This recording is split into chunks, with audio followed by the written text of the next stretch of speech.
Stephen A. Smith just slammed the brakes on Angel Reese's ego train so hard it's left smoke on the highway. And this wasn't some playful TV banter. It was a full-scale takedown that had fans clutching their popcorn. Angel tried to crown herself the Michael Jordan of the WNBA, and Stephen A. responded like only he can, with precision, authority, and a little righteous outrage. This wasn't a debate. It was a demolition. The internet practically froze mid-scroll, whispering the same thing.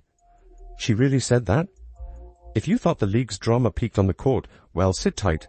Stephen A. just destroyed Reese. It's not about black and white. It's about that white player and that black player.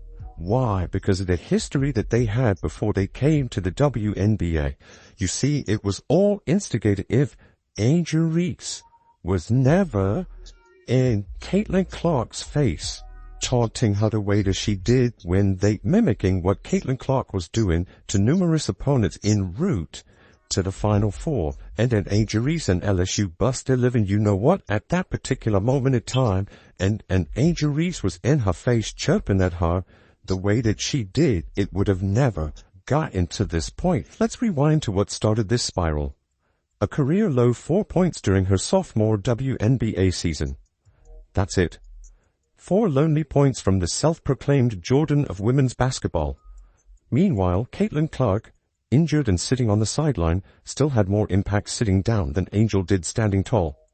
Angel had the spotlight, the ball, the chance to silence her critics, and delivered a stat line that looked more like an off night in a summer league scrimmage. The irony, she was playing like someone allergic to the basket. Stephen A. didn't hold back. He pointed out what everyone else was thinking. This wasn't dominance. It was delusion. Angel looked less like the next MJ and more like someone who got lost on the way to the rim. 4 points isn't grit. It's a reminder that Twitter hype can't score buckets. Even Caitlin, wrapped in ice packs, was still generating headlines while Angel was out there auditioning for invisibility. Most fans were excited to see Caitlin Clark at Indiana Fever take on Angel Reese and the Chicago Sky. The game was a blowout as the Fever beat down Chicago 93-58, with Clark's triple-double leading the way. But the biggest headline coming out of the game was Saturday is the investigation the WNBA is conducting in allegations of hateful fan comment directed at Angel Reese. It happened after this play when Clark slapped at the ball after Reese grabbed an offensive rebound. Sure, she grabbed 12 rebounds, and yes, she celebrates them like she's trading them in for rewards points. But as Stephen A. said, you can't rebound your way into greatness. Boards are great, but you're supposed to put the ball in the basket. Angel's stat line screams effort, but effort without production is just busy work. She's out here collecting rebounds like they're luxury handbags. Pretty, sure, but they don't win games. You know it's a long night when even the broadcast crew starts using sympathy language. She did contribute in other ways, one announcer said, and Stephen A. immediately shut that down. Other ways? Like what? Posing for the camera? He barked. Angel's game was all motion, no meaning. She hustled hard, but for what? A highlight of a rebound that went nowhere? Even the slow-motion replays felt tired. She looked like a player coasting on past fame, not current skill. Because I was calling it from day one, you got people that are resentful towards her. But not. She is really not about her, guys. It's about what she represents. Before she ever came along, there were a lot of outstanding basketball players who happened to be black females that was doing their thing on the WNBA level. And they never got this kind of show. It wasn't always this way. Angel Reese once walked into arenas like she owned them. Lashes, nails, and confidence sharper than a crossover. But that swagger means nothing if you can't back it up.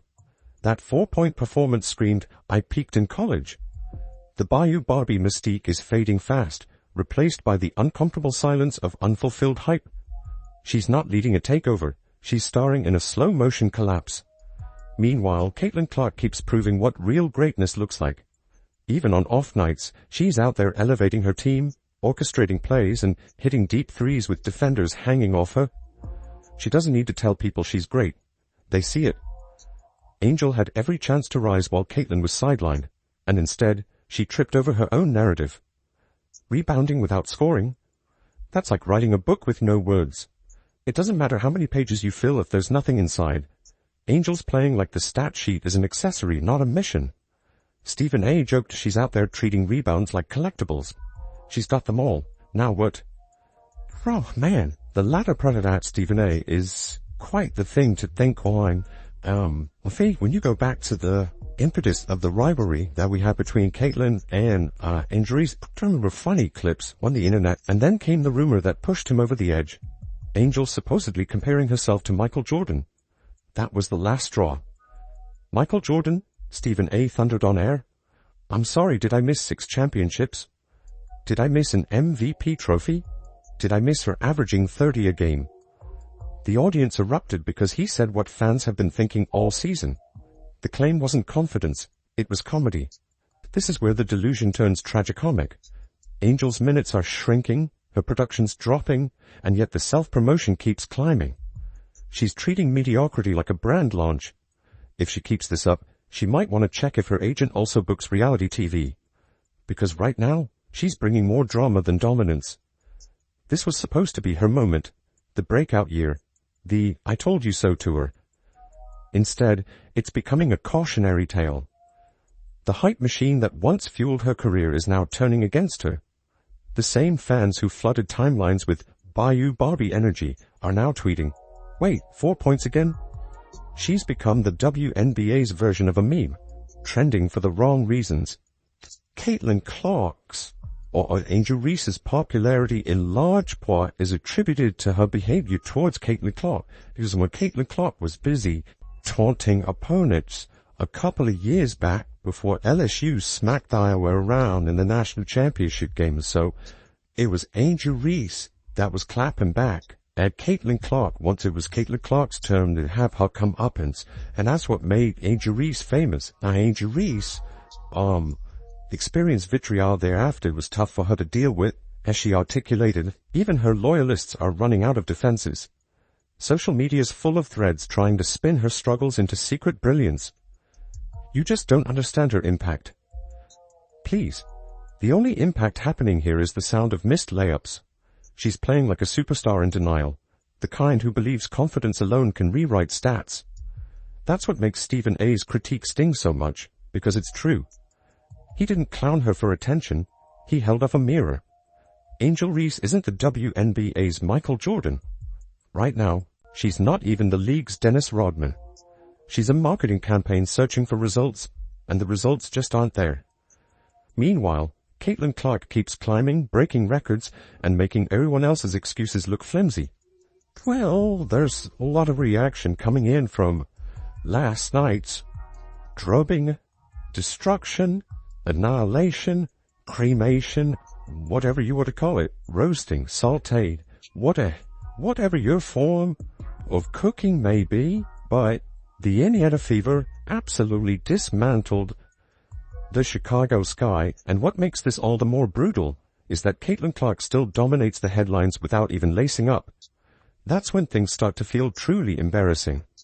Clark's on the bench, probably hydrating and laughing with trainers, while Angel Reese is on the floor looking like she's forgotten which end of the court she's supposed to be on. And yet somehow, Caitlin still feels like the bigger presence. How do you lose the spotlight to someone who isn't even playing? That's not a slump, that's a crisis of relevance. The whispers are already floating through Chicago's front office. Is she getting fired soon? Should we call it developmental rest? Translation: we don't want to say it out loud, but yikes. This isn't just a shooting drought, it's an identity collapse. The Sky drafted a supposed star and ended up with a player allergic to scoring. Let's be honest, teams don't want influencers, they want assassins.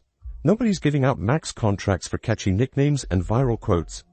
If you're going to call yourself the Michael Jordan of the WNBA, at least score like it. Because as Stephen A. Smith said while staring down her latest box score, 4 points? 4? This young lady better understand this ain't Baton Rouge anymore. And he's right. This isn't LSU, this is the pros. You don't get credit for energy. You get credit for buckets. Right now, Angel's numbers look like someone accidentally pressed simulate season and forgot to adjust her stats. The tension is climbing by the game. Every minute Angel stays on the court without impact just makes the microscope zoom closer. The WNBA doesn't hand out pity minutes. You don't get playing time for brand deals or good intentions. You earn it with production. Coaches in this league will yank you off the floor mid-play if you stop contributing. And Angel? She's playing like someone who doesn't realize the league moves on fast. This isn't college where charisma can save you. The WNBA doesn't care about your nickname. It cares about your plus-minus. Goose comes along. And she wreaks havoc. She's the Rookie of the Year. She's 4th in the league in MVP voting. 4th in the league whole Rookie Year. Wow. Outstanding. She's like Steph Curry. She could pull up from anywhere. You ever say she has that kind of capability? They won a national championship. Lost to LSU one year. We lost to South Carolina another year. But she's outstanding and clearly worthy of being the #1 overall pick. And what I was saying that everybody is ride the wave. Rising tide lifts all boats. The scary part is this isn't even about potential anymore. That window's closing. This is about performance. Either Angel bounces back immediately, or in a few years we'll be watching a somber ESPN special called Angel Reese, the hype that never hit. Cue the slow motion clips, the piano music, and the voiceover asking, what went wrong? Because right now, her career trajectory looks like a stock chart after a crash. Overhyped at launch, steady decline ever since. Enter Tyler Marsh, the poor coach tasked with trying to unlock Angel Reese like she's a hidden cheat code in NBA 2K. He's moved her everywhere. Power forward, small ball 5, even a pseudo-wing experiment that looked like a science project gone wrong.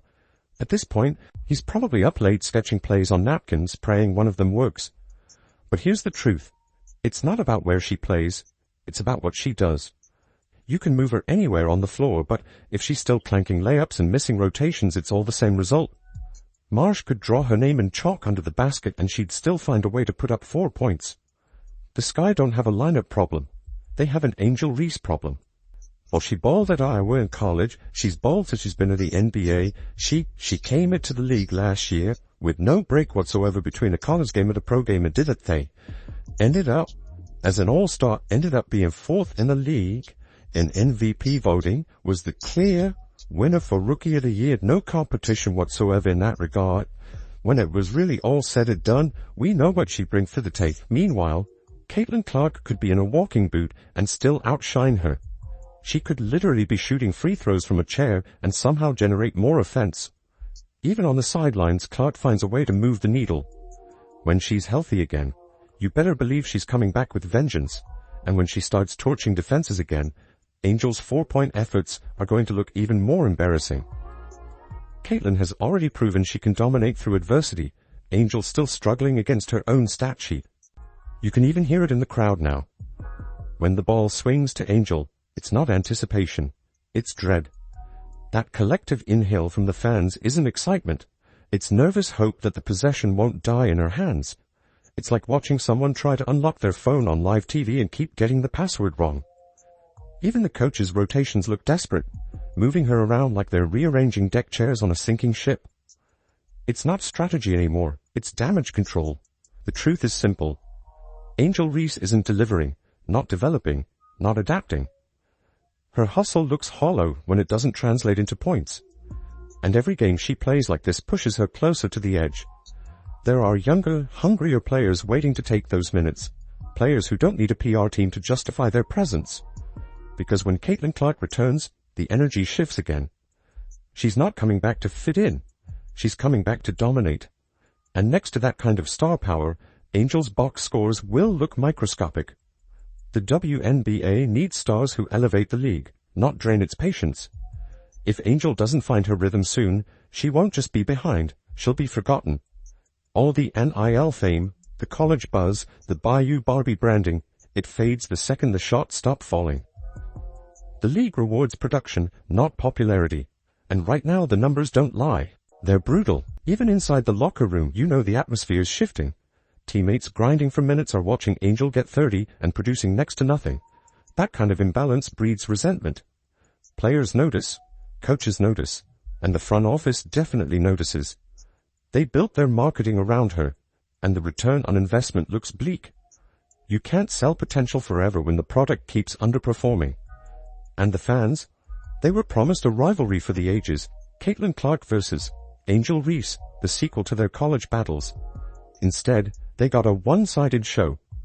Caitlyn's out here rewriting history, while Angel's still rehearsing her lines. Fans expected fireworks. Instead, they're watching a spark fizzle in real time. It's not a rivalry anymore. It's a reality check. If this continues, it's not just going to be disappointing, it's going to be sad. The story's writing itself. Caitlyn Clark becomes a legend while Angel Reese fades into trivia. A tale of discipline beating delusion. Talent without focus is a ticking clock, and Angel's time is running out. So let's stop pretending. The Chicago Sky don't need a motivational speaker in sneakers. They need a scorer, a leader, a presence. Right now, Angel Reese isn't any of those things. She's a cautionary tale. Until she proves otherwise, she's not the Michael Jordan of the WNBA.